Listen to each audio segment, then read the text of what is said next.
Bien, pues el tema es enfermedad celíaca y salud femenina. Vamos a tocar un poquito los temas de la incidencia en la mujer, padecimientos que suceden a lo largo de la vida, algunos riesgos que existen inherentes particularmente en la mujer, otras cosas que afectan quizás su vida en pareja, eh, y algunos temas de fertilidad, embarazo, posparto, etc. Soy el doctor Ricardo Ponce de Sedas. Mi especialidad es ginecología y obstetricia, medicina reproductiva. Y bueno, primeramente, pues la enfermedad celíaca tiene una frecuencia incrementada en la mujer. Es aproximadamente 3 veces más frecuente en mujeres que en varones. 2.7 mujeres por cada varón es lo que describe la literatura. Y bueno, esto claramente parcializa la importancia a detectarla tempranamente, a buscarla por parte del sistema de salud, a tratar de detectarla, tanto en mujeres jóvenes, adolescentes, en la vida reproductiva y mujeres adultas mayores. Existen complicaciones ginecológicas inherentes que realmente pueden ser la causa de debut. Puede que sea una complicación ginecológica el primer síntoma que padezca una mujer, y esto en mujeres que pues no han sido diagnosticadas como tal, como celíaca. Estas manifestaciones ginecológicas en mujeres no tratadas podrían ser menarquía tardía, es decir, el inicio de la primera menstruación que se dé más tarde de lo normal. Y esto tiene que ver con la interacción o cómo interviene probablemente el tema de la malnutrición o la deficiencia en la absorción de nutrientes con los sistemas de señalización del hipotálamo, la hipófisis y el ovario para iniciar la pubertad y los ciclos menstruales. La menopausia también puede adelantarse en la mujer. Esto se caracteriza por una menopausia más temprana que en su mamá, que en su abuela. Existe una correlación también con un envejecimiento del ovario o probablemente una reducción en la vida útil del mismo. Esto también repercute, obviamente, en el periodo fértil que tiene la mujer, pero también otros temas como quizá mayor riesgo de osteoporosis. También puede haber una amenorrea secundaria que se caracteriza por interrupción de menstruaciones que ya estaban establecidas. La persona que menstruaba normalmente manteniendo una dieta con gluten, posteriormente deja de menstruar. Y esto puede ser una manifestación de debut. La esterilidad de origen desconocido o infertilidad inexplicable es lo que nosotros describimos en aquellas pacientes, en aquellas parejas en las cuales se agotan las causas más comunes de infertilidad, se hacen los exámenes básicos, salen todos negativos, pero la pareja no logra embarazarse.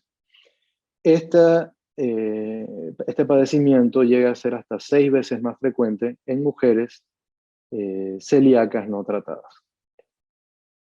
También sabemos que, claro, la enfermedad celíaca se manifiesta con dolor pélvico crónico, el cual puede pasar muchos años con una carga importante hacia la vida de la mujer.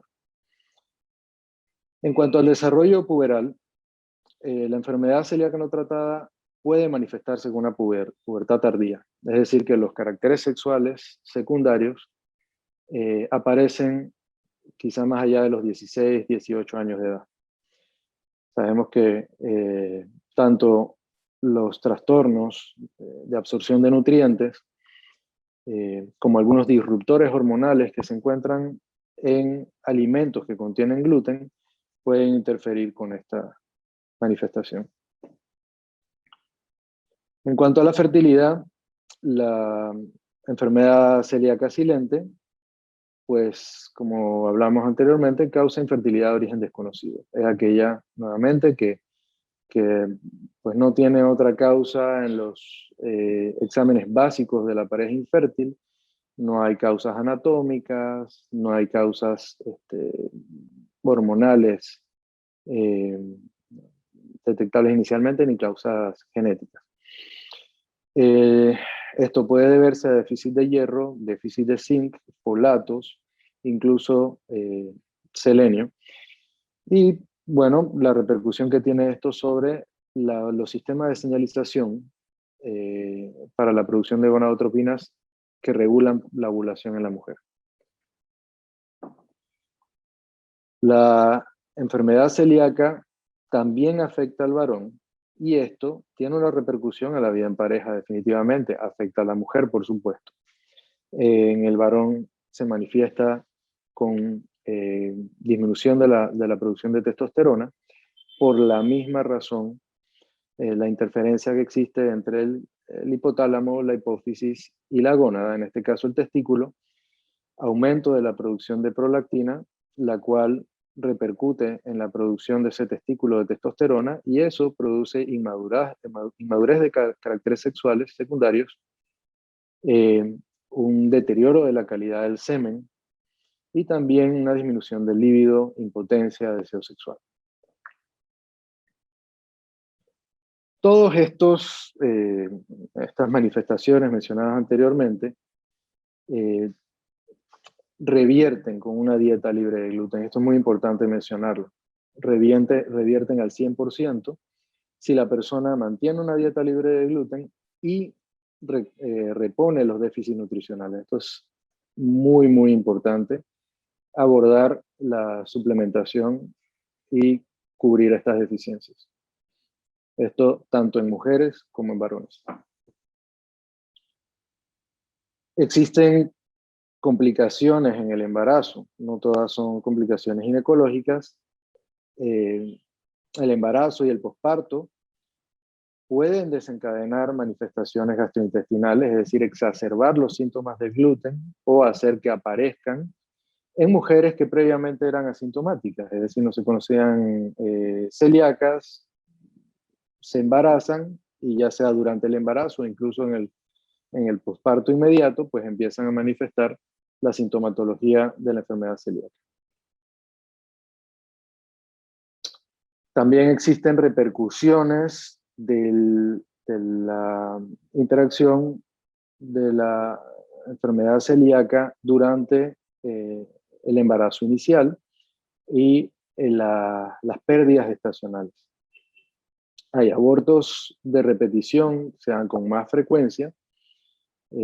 Estas pérdidas gestacionales pueden ser hasta 5 veces más frecuentes que en la población general y también puede presentarse restricción del crecimiento intrauterino y bajo peso al nacer. Esto puede llegar a ser hasta 10 veces más frecuente en mujeres con enfermedad celíaca comparado con la población general. En el caso de abortos, pues la incidencia descrita en mujeres no tratadas llega a ser hasta el 15% y en la población general del 6%. Aquí vemos que por lo menos en el doble de los casos, y esto puede manifestarse por trastornos de mala absorción y la interacción que tienen los anticuerpos antitransglutaminasa sobre el endometrio y la placenta. Es decir, los anticuerpos que se producen se producen como consecuencia de una enfermedad celíaca, tienen efecto embriotóxico. Directamente alteran el sitio donde se implanta un embrión y la calidad de la placenta inicial durante la formación inicial del embarazo.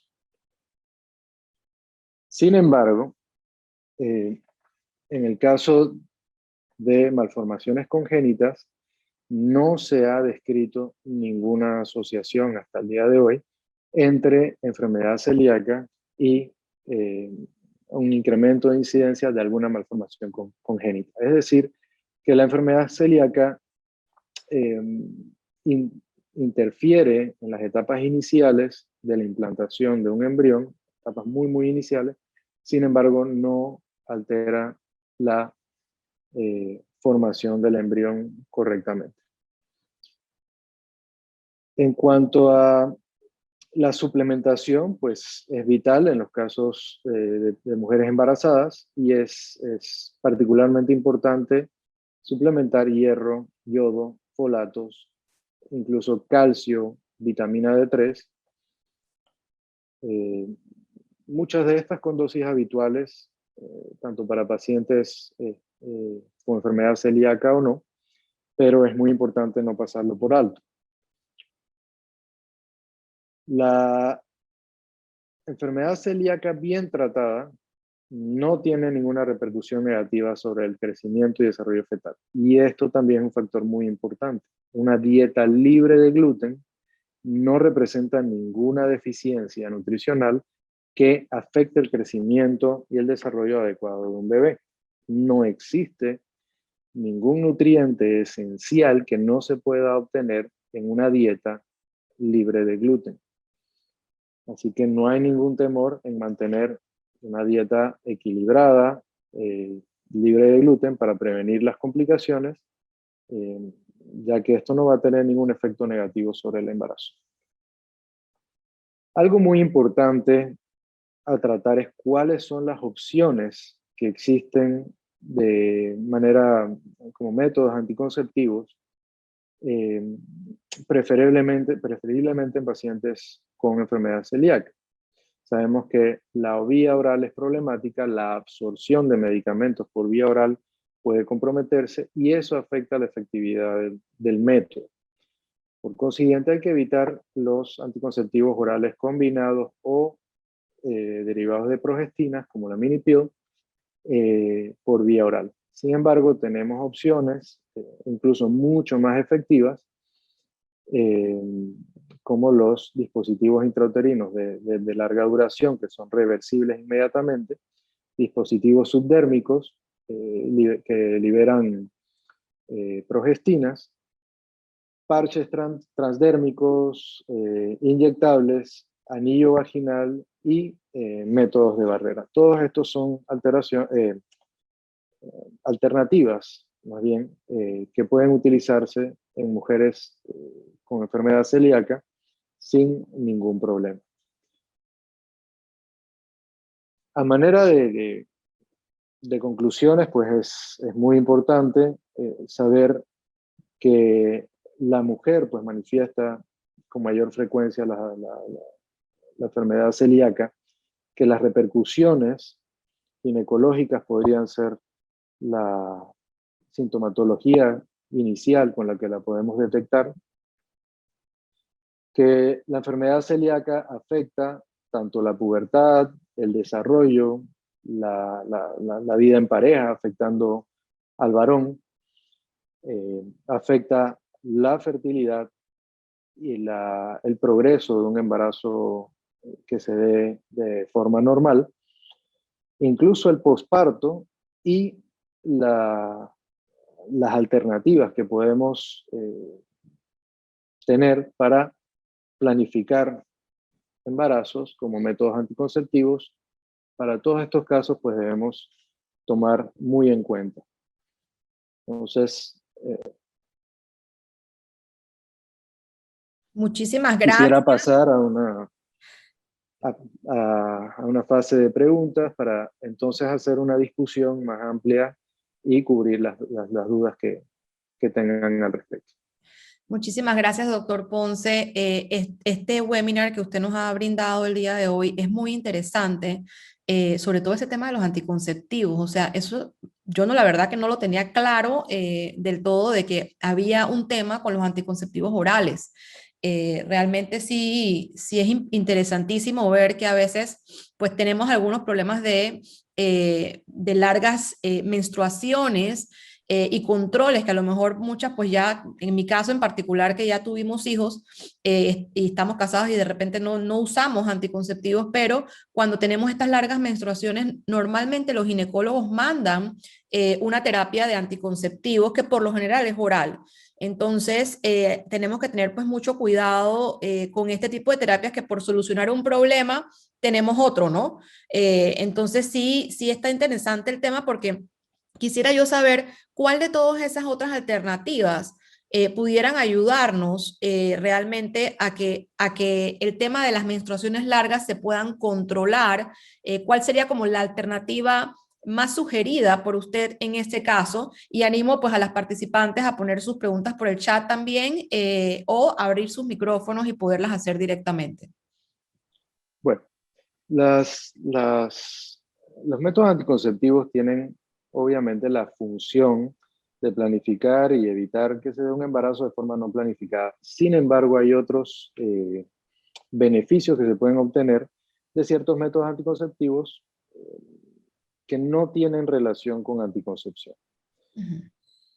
Primeramente, para que mantengan pues, una efectividad anticonceptiva alta, el método tiene que tener un uso lo más cercano al uso perfecto.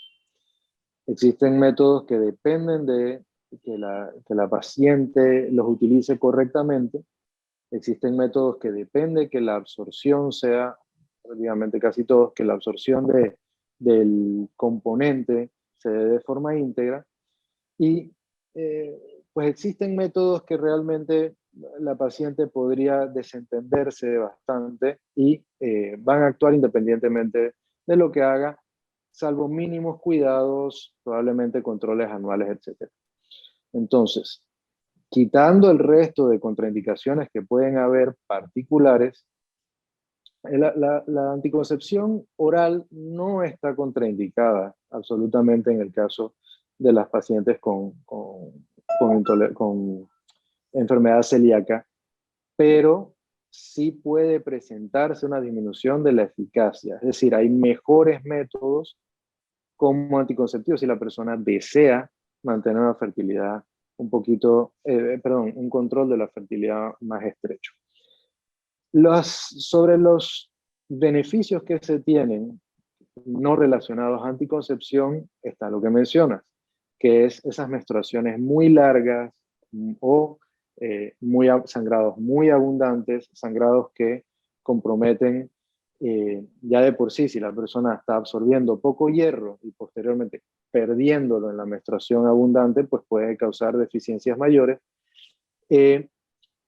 Los métodos actualmente más tolerables, con un mucho mejor perfil en los casos de sangrados abundantes, son los dispositivos intrauterinos medicados, es decir, aquellos que liberan levonorgestrel de forma gradual, muy baja dosis, tienen muy pocas contraindicaciones, actúan exclusiva o prácticamente localmente, es decir, no tienen hormonas que están circulando activamente, sistémicamente, sino solamente están actuando en el sitio donde tienen que manifestarse, es decir, directamente en el endometrio. Estos existen de 3 años de duración para mujeres, tanto para mujeres que han tenido bebés como jóvenes, jovencitas que no han tenido su primer embarazo. Su efectividad es muy cercana al 100%, es decir, no existe nada al 100%, eso hay que decirlo, pero es más efectivo incluso que la cirugía.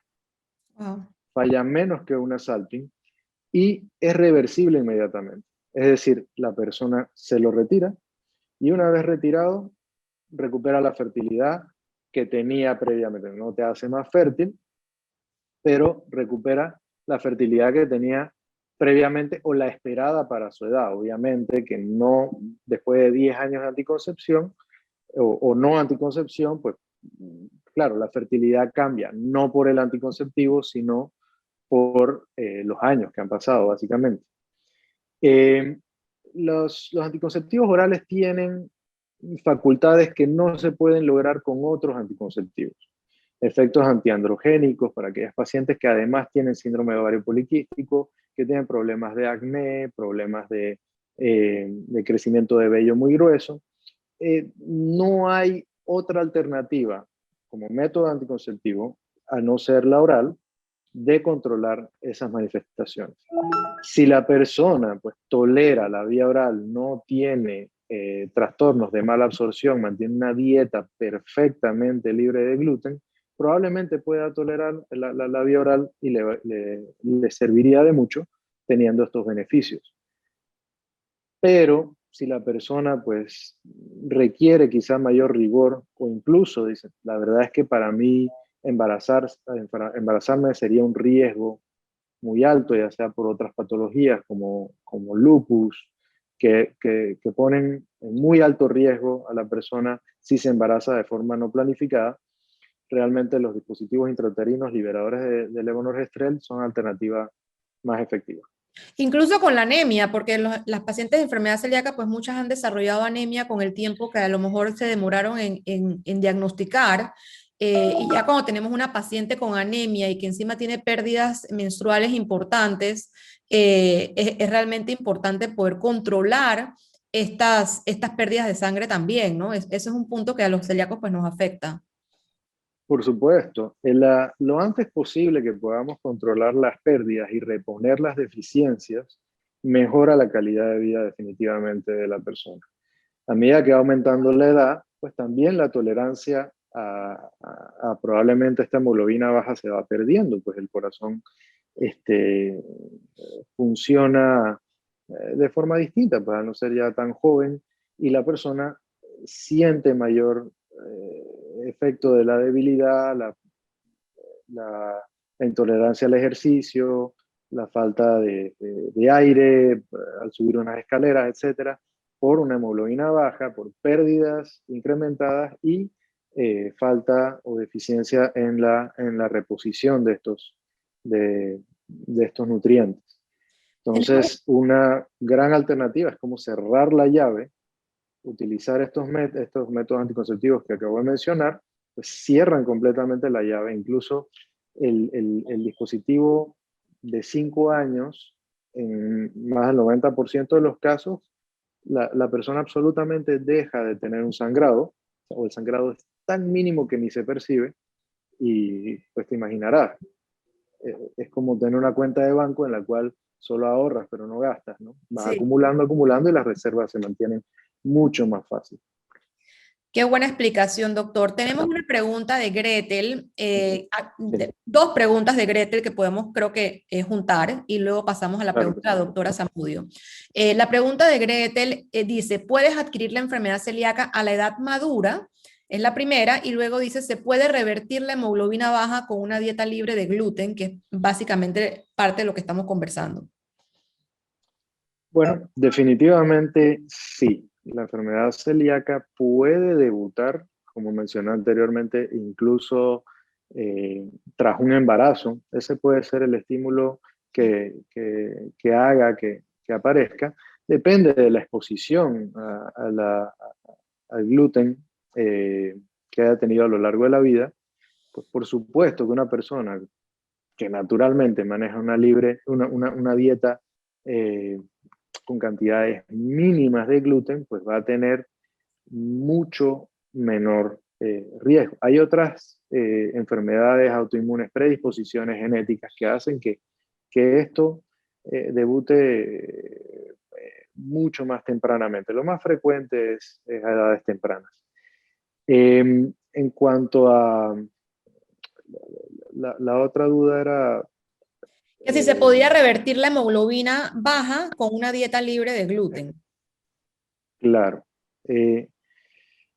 Vamos, la dieta libre de gluten va a, positivamente a beneficiar una mejor absorción de nutrientes.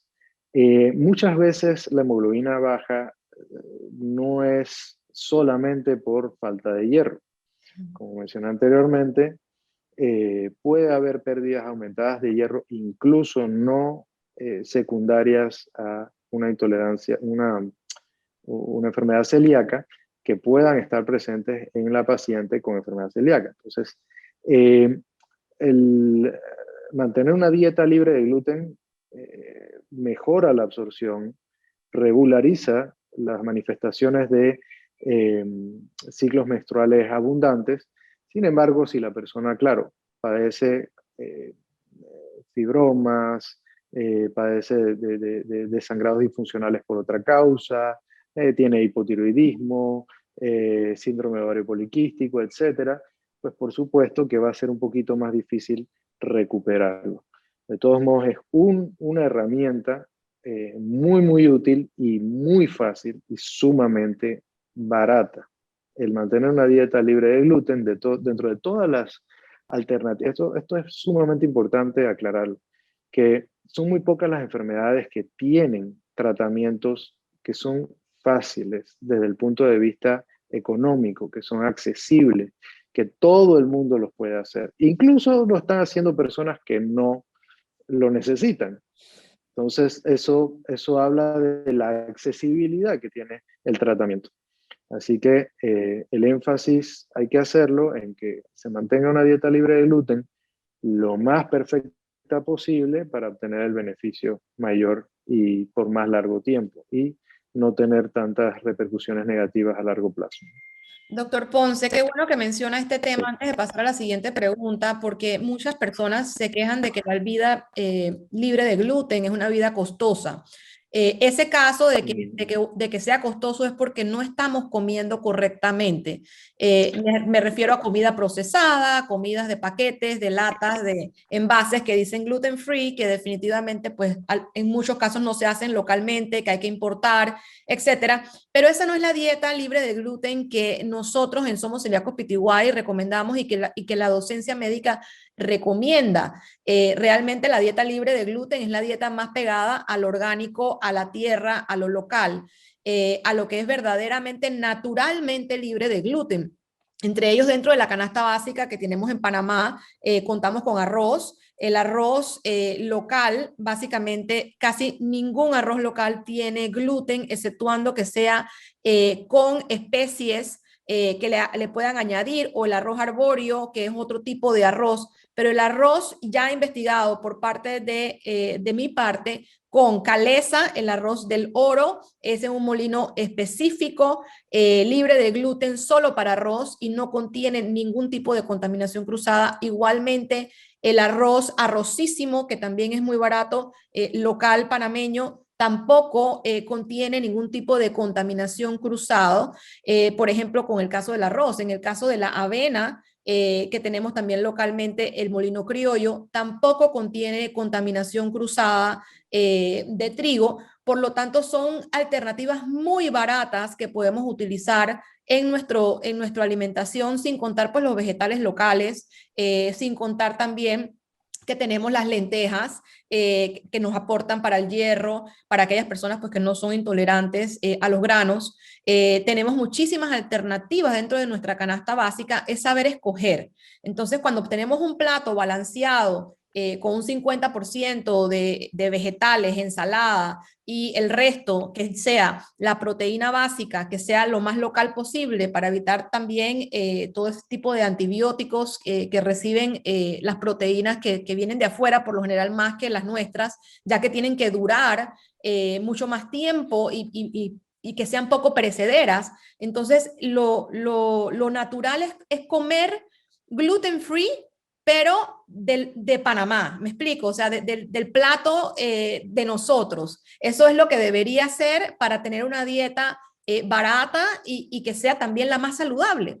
Dejamos esas comidas procesadas libres de gluten como para aquellos pecadillos del fin de semana, pero no debe ser basada una dieta libre de gluten en comida procesada o enlatada.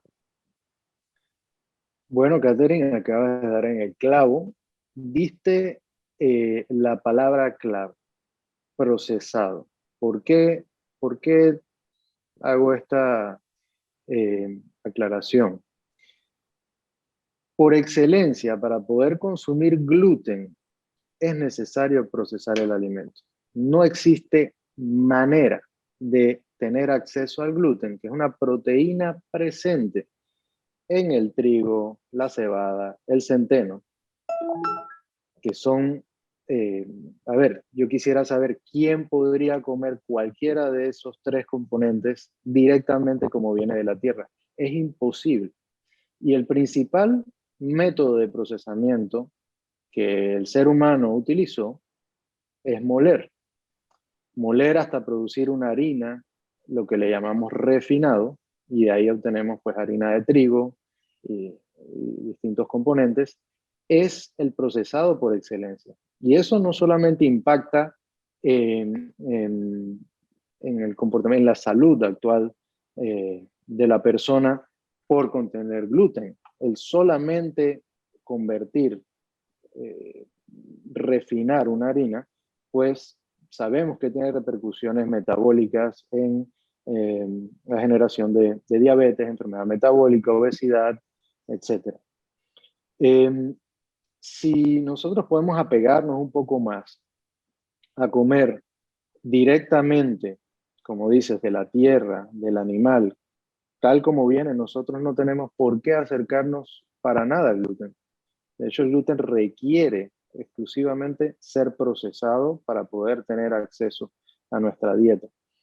Eh, Quizá los componentes en los cuales nosotros deberíamos acercarnos un poco más, el componente animal y el pescado, es muy, muy importante para suplir las deficiencias. Estos son muy ricos en vitamina D, en ácidos grasos omega 3, vitaminas liposolubles, A, D, E, K, que son necesarias, no las vamos a obtener de los vegetales tan fácilmente. Y vienen densamente, son eh, nutricionalmente densos, es decir, contienen muchísimos nutrientes en un empaque muy pequeño.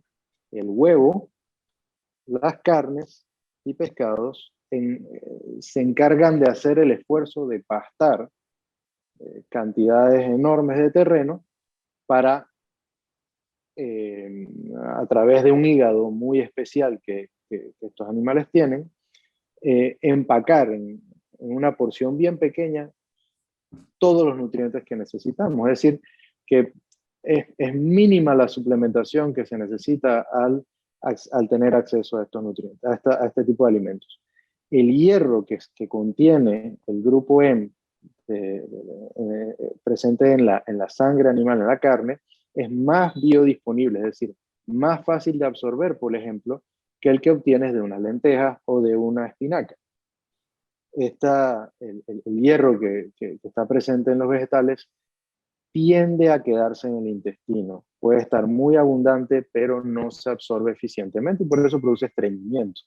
Entonces produce esas heces negras y más compactas y se produce el estreñimiento, dificultad para evacuar. Entonces, probablemente la persona que necesita recuperar el hierro no debe alejarse pues de esta proteína animal tan importante. Claro, no tiene que ser excesiva, como dije. Porciones bien pequeñas proveen cantidades enormes de calorías, de proteínas, de grasas esenciales, tienen todos los aminoácidos esenciales. Los vegetales que nosotros podemos obtener directamente de la tierra sin procesarlos nos dan un sinnúmero de vitaminas. Algunos con mayor capacidad de absorberse que otros, como mencioné el ejemplo del hierro. Hay que tener mucho cuidado con los antinutrientes que pueden estar presentes también en el entorno vegetal. Hay componentes que interfieren con la absorción de otros componentes.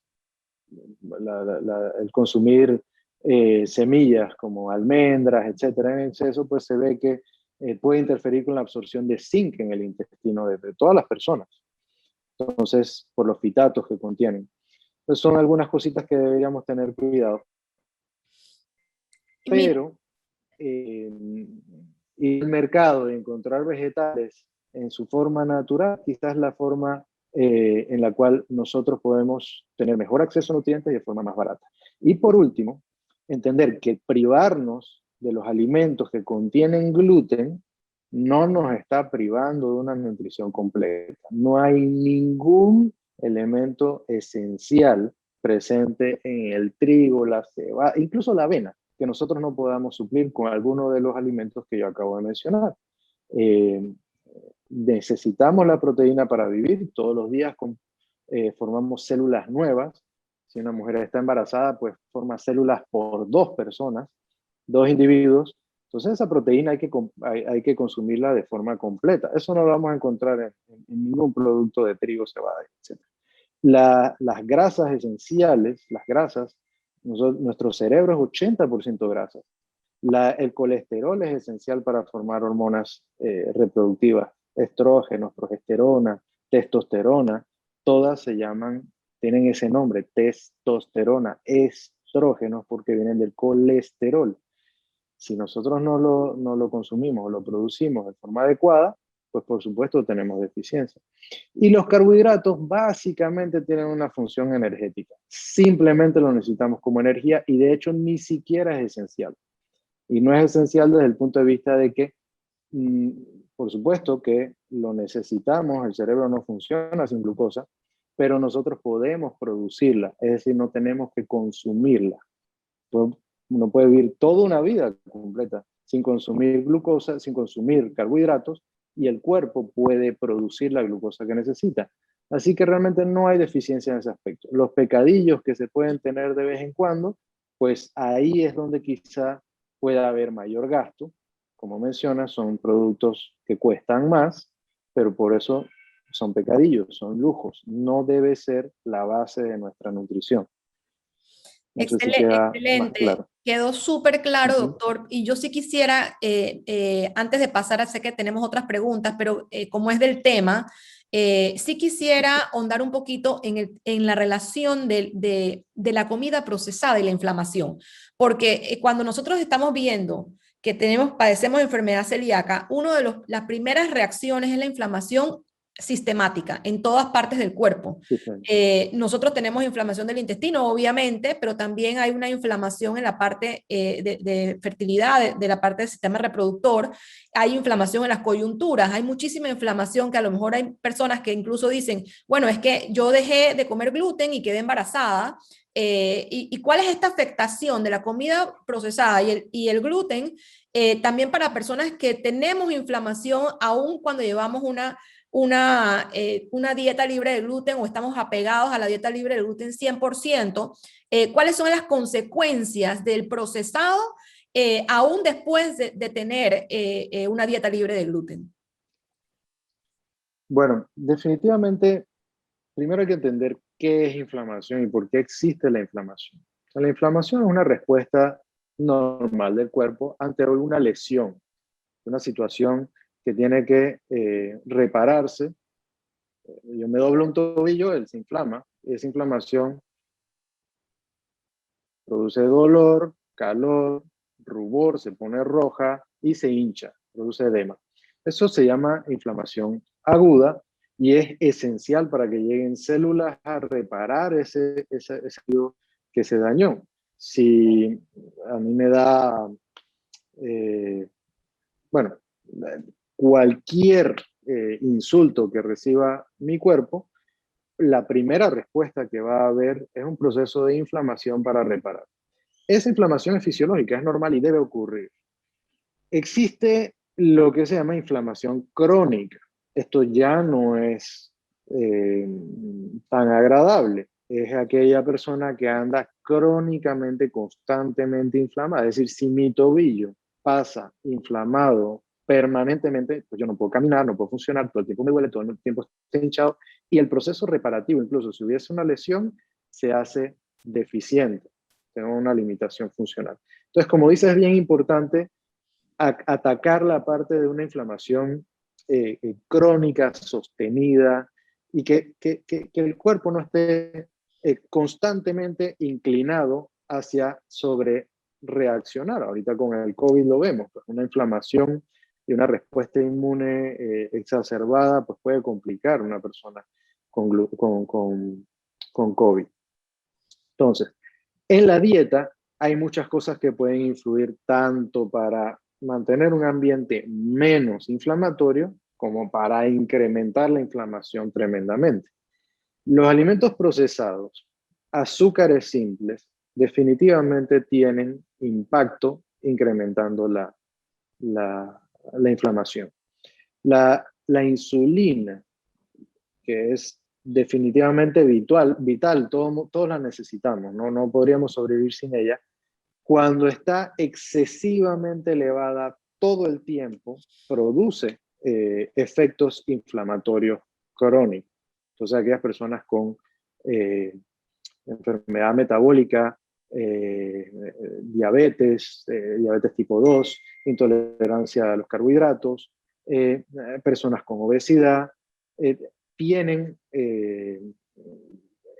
o padecen más de inflamación crónica y tienen dificultad para enfrentar las lesiones que pueden venir de enfermedades infecciosas,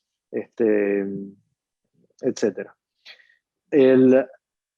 Dentro de la dieta, modificaciones que podemos hacer a favor para evitar, o sea, dietas menos inflamatorias, son aquellas que son ricas en antioxidantes, porque el estrés oxidativo favorece la inflamación. Dietas que no estimulan constantemente la insulina, es decir, menos alimentos procesados, más alimentos naturales, grasas esenciales como derivadas de ácidos grasos omega 3 que tienen un efecto antiinflamatorio importante. Y sobre esto tengo que hacer una aclaración. Existen, y creo que habrán oído hablar, de los ácidos grasos omega 3 y omega 6, y ambos son necesarios para la vida, pero nuestra dieta occidental es muy alta en ácidos grasos omega 6, que tienen un efecto proinflamatorio.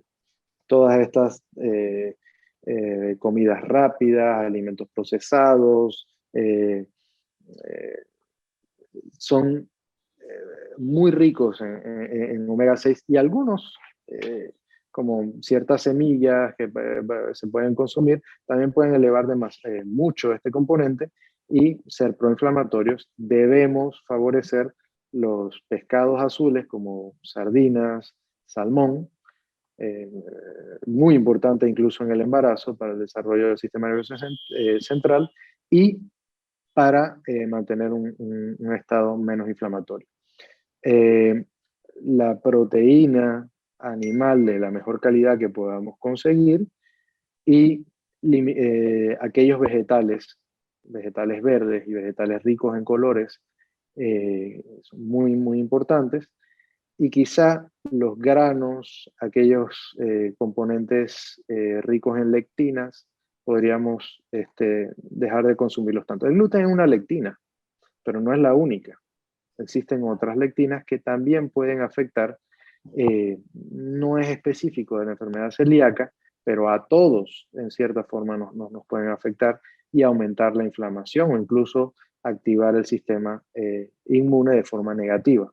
Sobre todo los Estas lectinas granos. pueden estar, claro. Eso fue parte de lo que dije, al que no le caen mal las lentejas, porque en los granos, pues vemos las miniestras, vemos mucha lectina, y por eso a lo mejor hay personas que se quejan de que les cae pesado. Incluso también hay personas que la quinoa, a pesar de ser un superfood, hay muchas personas que también le cae pesado, y no necesariamente por el gluten, sino más bien por la lectina. Vamos a pasar, si gustan, a la pregunta de la doctora Anet Zamudio, que es muy interesante. Primero, ella nos comenta que estás 1000% de acuerdo con la alimentación, debe ser lo más orgánica posible, y eso lo encontramos en nuestros productos. Es solo balancear los macro y micronutrientes que cada uno necesitamos de una manera personalizada y evaluar qué tipo de suplementos requiere según la necesidad de cada individuo. Excelente aporte la doctora Anet Zamudio, que es genetista, y nos pregunta, excelente presentación, muchas gracias doctor, una pregunta: dentro de su experiencia, ¿ha visto asociación entre endometriosis y enfermedad celíaca? Bueno, es común, es frecuente, no hay una correlación directa etiológica, es decir que pues una no ocasiona la otra, pero dado que la endometriosis es realmente altamente prevalente, que el dolor menstrual es algo sumamente común y que sí se asocia muchísimo con la endometriosis, y dado que pues la enfermedad celíaca se encuentra probablemente más del 1% de la población, pues sí, lo vemos muy, muy frecuente, una asociada a la otra. Ambos son causas de dolor pélvico crónico, de infertilidad. Eh, Hay un componente inmunológico, hay un componente hereditario, no necesariamente genético, eh, pero un componente que podemos asociar estadísticamente a que, por ejemplo, mamá, abuelas, tías, algún integrante presenta eh, esta historia de dolores menstruales, lo cual también hace que sea un reto para nosotros en atención en salud, porque al ser tan frecuente y hereditario, muchas mujeres creen que esto es normal.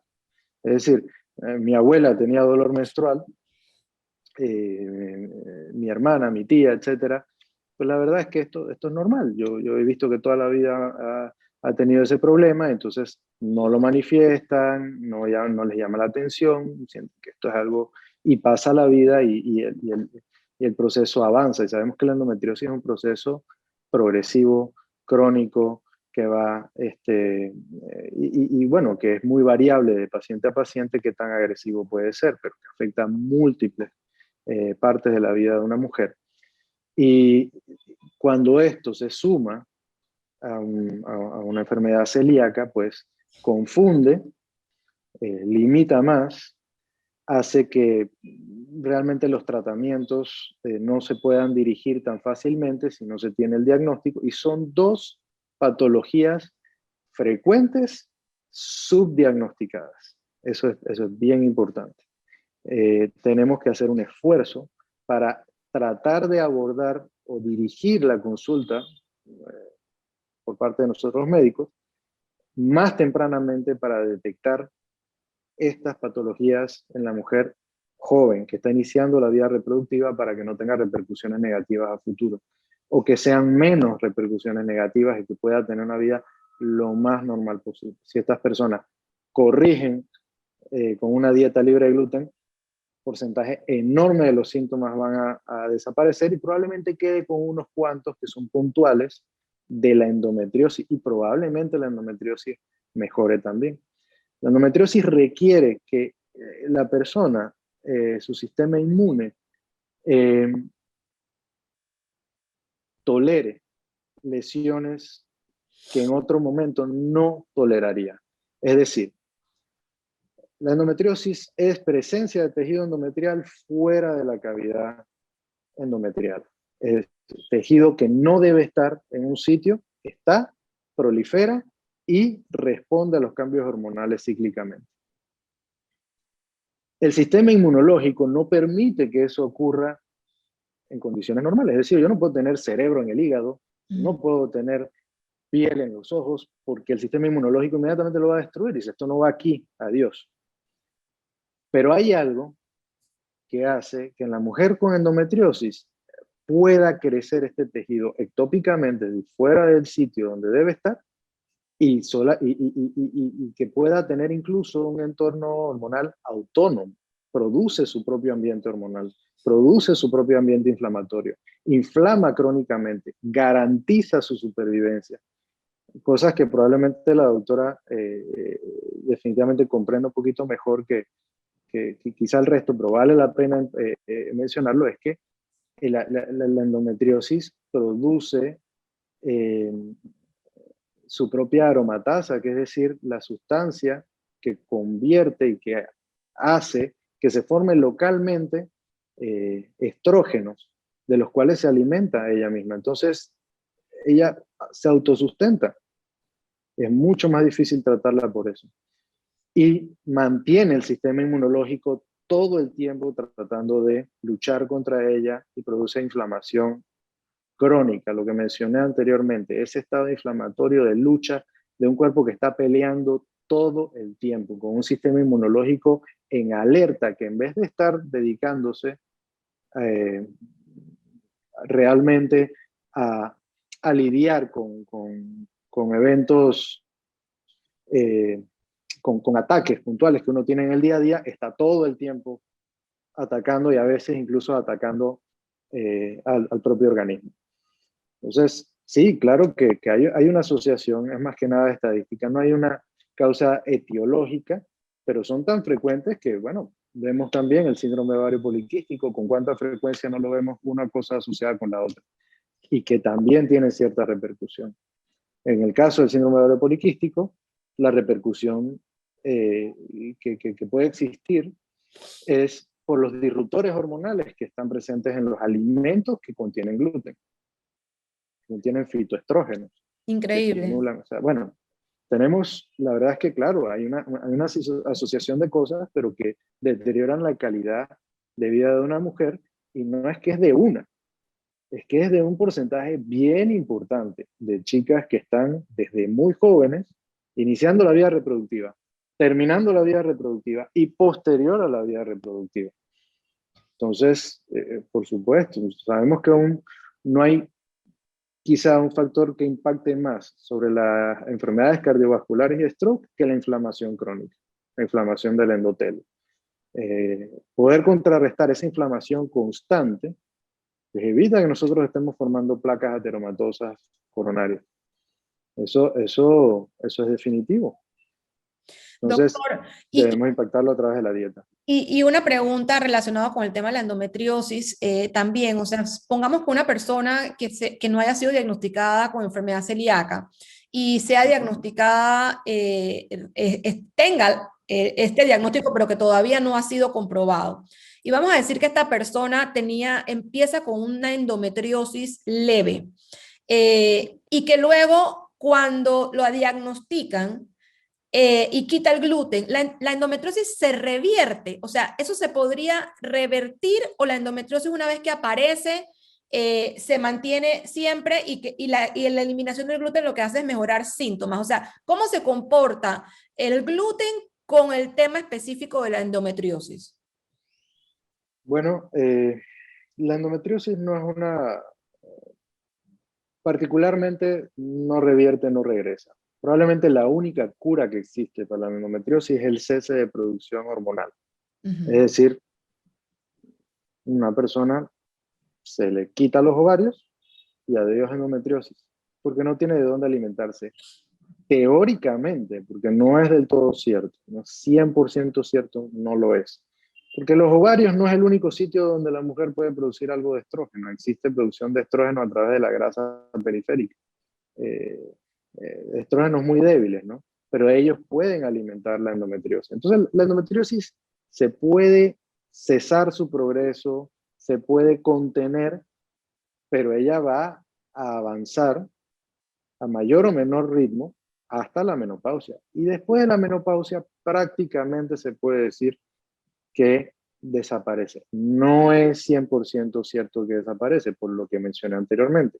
La mujer sigue teniendo algo de estrógenos a pesar de que el ovario no produce nada. Y esos estrógenos están estimulando levemente estos focos.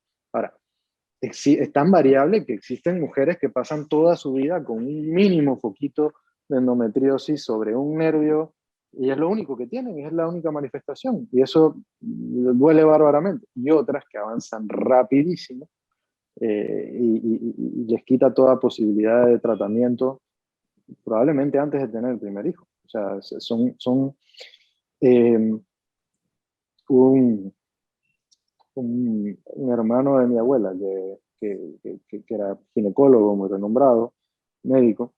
Él decía que, él describía en aquel entonces, estoy hablando hace más de 100 años, que la endometriosis es el cáncer benigno.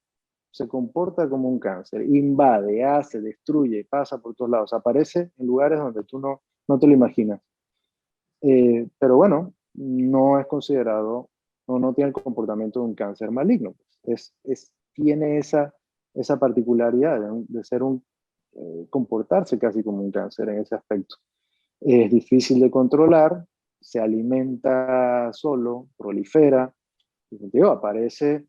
Nosotros hemos tenido casos de endometriosis pulmonar, que la persona tiene colapso del pulmón, lo que le llamamos nosotros neumotórax, cuando menstrua.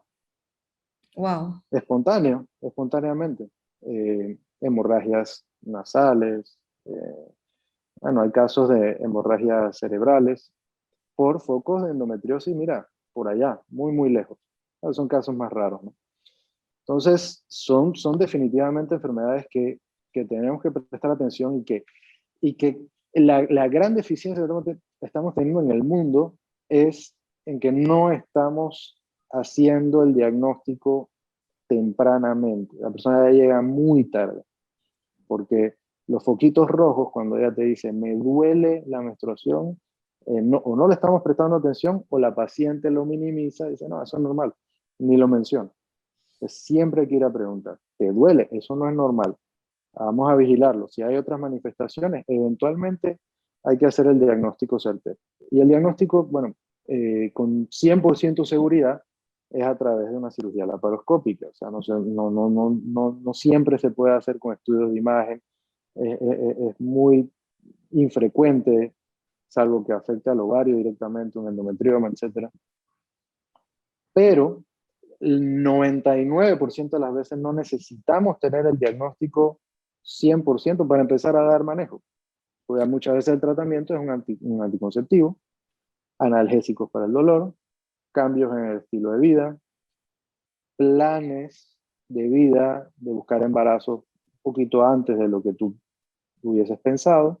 Todo eso es importante, ¿no? Entonces, para la enfermedad de gluten es igual. Hay que hacer el ajuste de la dieta, pero quizá algunos cambios de estilo de vida y planes de vida. De buscar esos embarazos un poquito más joven de lo que la persona planeaba. O sea, digo, no estoy diciendo que salga corriendo a buscar pareja, sino más bien que si ya tiene la pareja, ya se casaron, pues digan, no tomen la decisión de vámonos a recorrer el mundo primero antes de tener el primer hijo, sino quizá ya empezar a buscar bebés es lo más apropiado, porque vemos que hay una repercusión importante en la fertilidad, en la capacidad de tener y en la vida útil de ese ovario, antes de que no se le adelante pues la menopausia.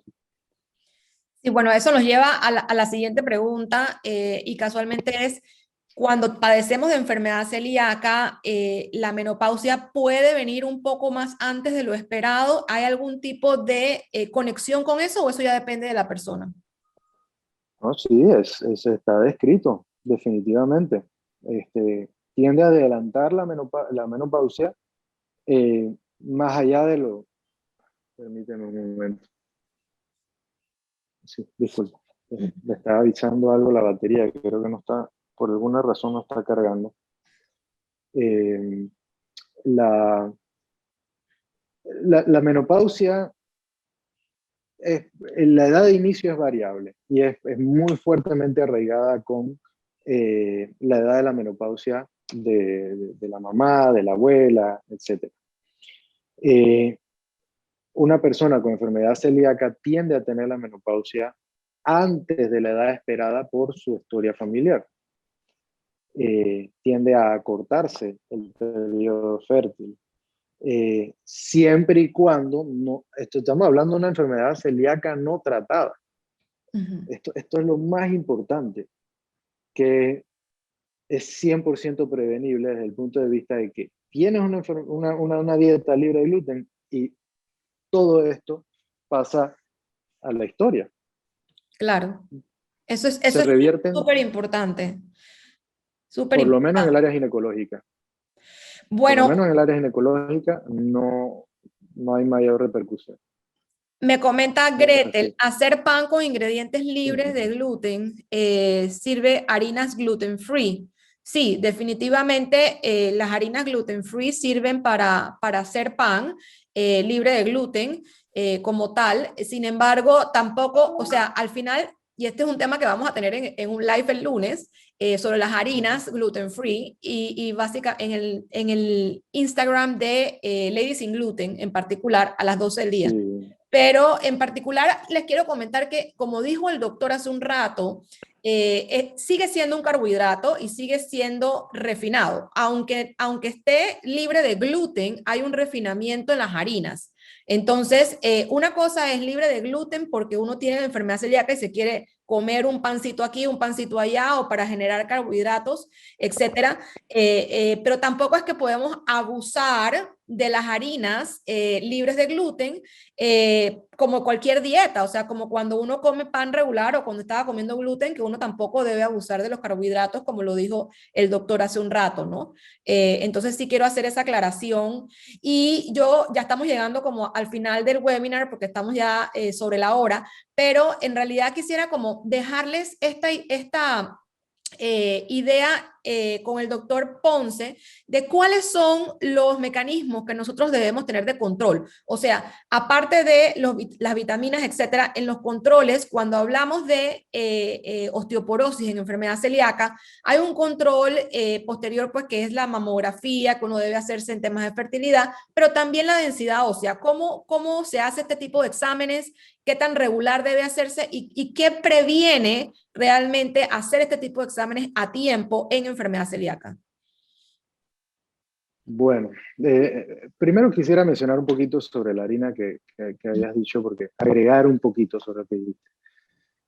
Quisiera dejar muy en claro que el carbohidrato per se no es un enemigo, es esencial, o sea, no, más bien no es esencial. El cerebro necesita glucosa, pero el problema es el refinamiento de la naturaleza. En 100% de los casos acompaña un carbohidrato, es decir, que solo se obtienen en el reino vegetal, de fibra. No pueden venir solos.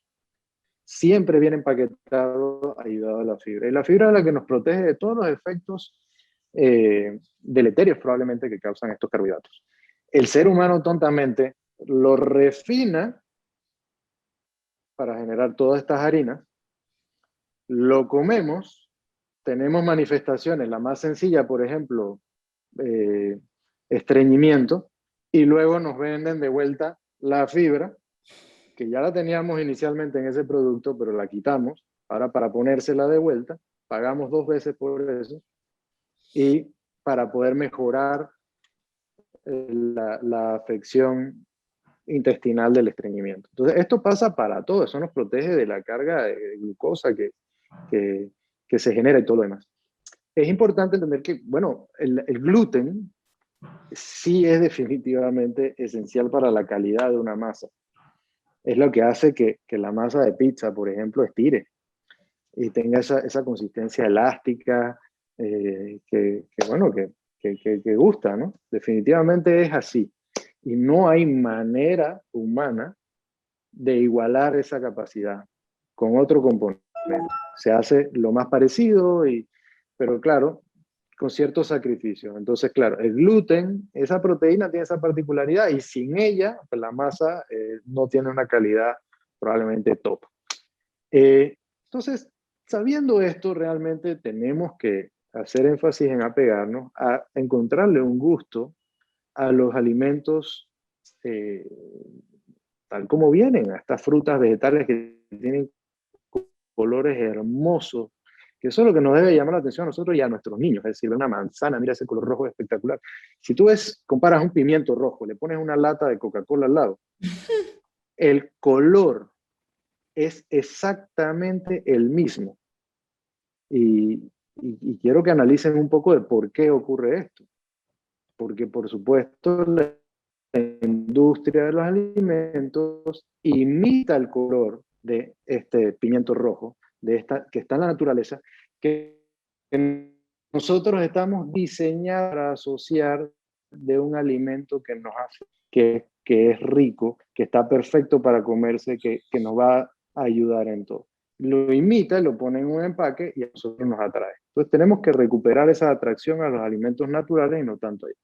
En cuanto a la mineralización ósea, en la mujer, bueno, en todos, el banco de huesos se cierra temprano. Es decir, que es muy importante la mineralización ósea desde que estamos en el útero. Por ahí tengo que empezar. La suplementación, el tomar sol es importante y el consumir una dieta con adecuadas cantidades de vitamina D. Eso se obtiene a través de una dieta animal, ¿ok? Y algunos alimentos fortificados con vitamina D, pero preferiblemente obtenerlo de donde se obtiene naturalmente la vitamina D. Sol, bueno, Me van a decir que quizá les sonará raro, pero es el sol de mediodía, no el sol de 8 de la mañana. ¿Ok? El sol de mediodía, 15 minutos en la mayor parte de piel descubierta. Nos da 15 a 20 minutos, depende del color de la tez, hasta 20.000 unidades de vitamina D. Y vivimos en un país donde obtenemos los rayos del sol directos, un país ecuatorial. Entonces, eso es muy importante desde que la mujer está embarazada, para que, sobre todo si tiene una niña, que esa niña vaya mineralizando ese hueso correctamente. La vitamina D incrementa la absorción de calcio a nivel intestinal. Uf. Si quiere, podemos ir resumiendo para que no se nos vaya a cortar, pero realmente... Voy rápido porque se me está cortando. Sí, La verdad es que exacto. sí. Entonces, los La exámenes densitometría ósea. que debemos usar. Exámenes que hay que realizarse, pues definitivamente la densitometría ósea cuando hay diagnóstico de pobre mineralización, los niveles de vitamina D total deben monitorizarse, junto con el calcio sérico y calcio urinario cuando hay alguna sospecha de que los niveles pues, pueden estar muy, muy alterados o si se están utilizando dosis muy altas. Suplementar vitamina D y calcio, yo diría que más bien mejorar la dieta, tomar sol y quizá en algunos casos extremos pues dar estos suplementos. Eh, la densitometría va a variar dependiendo del reporte que te diga. Si estamos en rango de osteopenia, osteoporosis, pues hay que hacerlo un poquito más seguido, probablemente incluso más frecuente que anual, y hay que acompañarla con los tratamientos orientados para mantener la mineralización ósea. Sin embargo, estos no necesariamente la incrementan. Como ya les dije, el banco de huesos se forma en la infancia, durante la vida en el útero, en la infancia temprana, y ya muy cerca de la adultez, pues ya es muy poco lo que nosotros mineralizamos ese hueso. Es importante acompañarlo de magnesio. Este componente es esencial para mantener un adecuado equilibrio.